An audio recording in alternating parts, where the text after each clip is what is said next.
Hi friends, welcome back to Chibithi's eternity. నేను మీ చిబితి. ఈరోజు మనం బెల్లం గవ్వలు చేసుకుంటున్నామండి. అందుకోసం మనం ముందుగా మైదా పిండిని తీసుకొని దాన్ని చక్కగా జల్లించేసుకోవాలండి. ఇలా జల్లించుకున్న మైదా పిండిలో మనం ఉప్పు వేసుకోవాలండి సరిపోయేంత. ఉప్పు వేసుకున్న తర్వాత ఉప్పు మైదా పిండి బాగా కలిసిపోయేలాగా చక్కగా కలిపేసుకోవాలి. ఇలా కలుపుకున్న ఈ పిండిలో మనం కొంచెం కొంచెంగా నీళ్లు పోసుకుంటూ మనం దాన్ని చపాతీ పిండిలాగా కలుపుకోవాలండి. ఈ పిండిలో నీళ్లు పోసి కలుపుకునేటప్పుడు మనం మన చేతి వేళ్ళను మాత్రమే యూస్ చేయాలండి. చేతి వేళ్ళతో మాత్రమే ఆ పిండిని మనం కలుపుకోవాలి. మన అరచేయి యూస్ చేయకూడదు.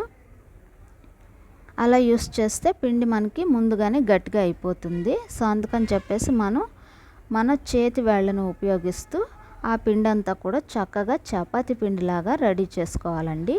ఇలా తయారైన ఈ పిండికి మనం ఒక తడి క్లాత్ని కప్పుకొని ఒక 10 నుంచి 20 నిమిషాలు అలా వదిలేయాలండి. తర్వాత ఆ పిండిని చూసారు కదా ఎలా వచ్చిందో. ఇప్పుడు ఇది రెడీ అయింది. ఇప్పుడు దీన్ని మనం చిన్న చిన్న ఉండలుగా చేసుకోవాలండి. ఇలా చిన్న చిన్న ఉండలుగా ఈ పిండి అంతా కూడా చేసుకున్న తర్వాత ఇప్పుడు ఈ చిన్న చిన్న ఉండల్ని మనం గవ్వలుగా తయారు చేసుకోవాలండి. దానికోసం గవ్వల స్టాండ్ తీసుకోవాలి. మీ దగ్గర అది కనుక లేకపోతే ఫోర్క్తో కూడా చేసుకోవచ్చు. దాని మీద కొంచెం మైదాపిండి చల్లుకొని ఈ చిన్న చిన్న ఉండల్ని గవ్వల్లాగా ఒత్తుకోవాలండి. వీటి మీద ఎక్కువ ప్రెషర్ ఏం పెట్టక్కర్లేదు. అలా వేలుతోటి చిన్నగా అలా అంటే రెడీ అయిపోతాయండి. చూసారు కదా, మొత్తం అన్నీ కూడా ఒత్తేసాను. చూడండి, చాలా బాగా వచ్చినాయి కదా. చక్కగా గవ్వలు రెడీ అయిపోయాయి. ఇప్పుడు మనం వీటిని వేయించుకోవాలి.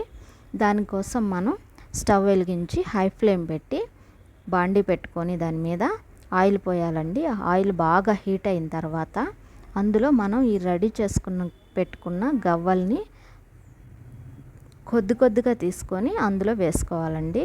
అన్నీ ఒకేసారి వేసేయకూడదండి, కొంచెం కొంచెంగా వేసుకోవాలి. వేసుకున్న తర్వాత వాటిని వెంటనే కదిపేయకూడదండి. వాటిని ఒక 2 నుంచి 3 నిమిషాలు అలాగే నూనెలో వేగనివ్వాలి. లో ఫ్లేమ్లోనే ఉండాలండి. లో ఫ్లేమ్లో పెట్టుకొని ఈ గవ్వలన్నీ కూడా మనం వేయించుకోవాలి. హై ఫ్లేమ్ పెట్టేశారంటే కనుక అవన్నీ కూడా బయట బాగా వేగిపోయినట్టు కనిపిస్తాయి, కానీ మధ్యలో మాత్రం పిండి ఉంటుంది. అప్పుడు మనం తినేటప్పుడు ఆ పిండే తగులుతుంది, రుచిగా అనిపించదు. సో అందుకని చెప్పేసి లో ఫ్లేమ్ మీద మాత్రమే వీటన్నిటిని కూడా వేయించుకోవాలి. చూసారు కదండి, ఇప్పుడు వీటిని ఇలా చిన్నగా అన్ని వైపులా కాలేలాగా అటు ఇటు తిప్పుకుంటూ బాగా వేయించుకోవాలన్నమాట. ఇవి మంచి గోధుమ రంగు వచ్చేలాగా, లేదు అంటే కనుక మీకు మంచి గోల్డెన్ బ్రౌనిష్ కలర్ వచ్చేలాగా చక్కగా వేయించుకోవాలండి. ఇవి వేగటానికి కొంచెం టైం పట్టవచ్చు, కానీ మొత్తం అన్నీ కూడా చక్కగా వేగుతాయి లో ఫ్లేమ్ మీద అయితే కనుక.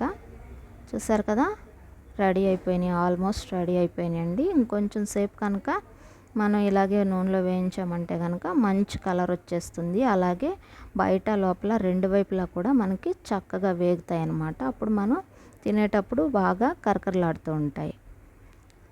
చూసారా కదా, ఇప్పుడు రెడీ అయిపోయాయి. ఇలా వచ్చిందంటే మీకు గవ్వలు రెడీ అయిపోయినట్టే. ఇప్పుడు వీటన్నిటిని కూడా ఒక ప్లేట్లోకి తీసి పక్కన పెట్టుకోవాలండి. ఇలాగే అన్నీ కూడా మనం నూనెలో వేసుకొని వేయించుకోవాలండి. ఇప్పుడు మనం పక్కనే మళ్ళీ ఇంకొక గిన్నె పెట్టుకొని స్టవ్ మీద హై ఫ్లేమ్ పెట్టుకొని దాంట్లో బెల్లం వేసి బెల్లంలోకి సరిపోయేలాగా నీళ్లు పోసుకొని మనం బెల్లం అంతా కరిగిపోయేదాకా మనం తిప్పుకుంటూ బెల్లం కరిగేలాగా తిప్పుకుంటూ ఉండాలండి. ఇలా కలుపుకుంటూ ఉంటే కనుక బెల్లం త్వరగా కరిగిపోతుంది, మనకి పాకం త్వరగా వచ్చేస్తుంది. సో అందుకని ఇలా కలుపుకుంటూ కనుక చేసాం కంటే. చూసారు కదా, మనకి తీగపాకం రావాలండి. ఇలా తీగపాకం వచ్చిందంటే కనుక మనకి రెడీ అయిపోయినట్టే పాకం. ఇప్పుడు రెడీ అయిపోయిందండి. ఇప్పుడు దీంట్లో మనం గవ్వలు వేసుకోవాలి.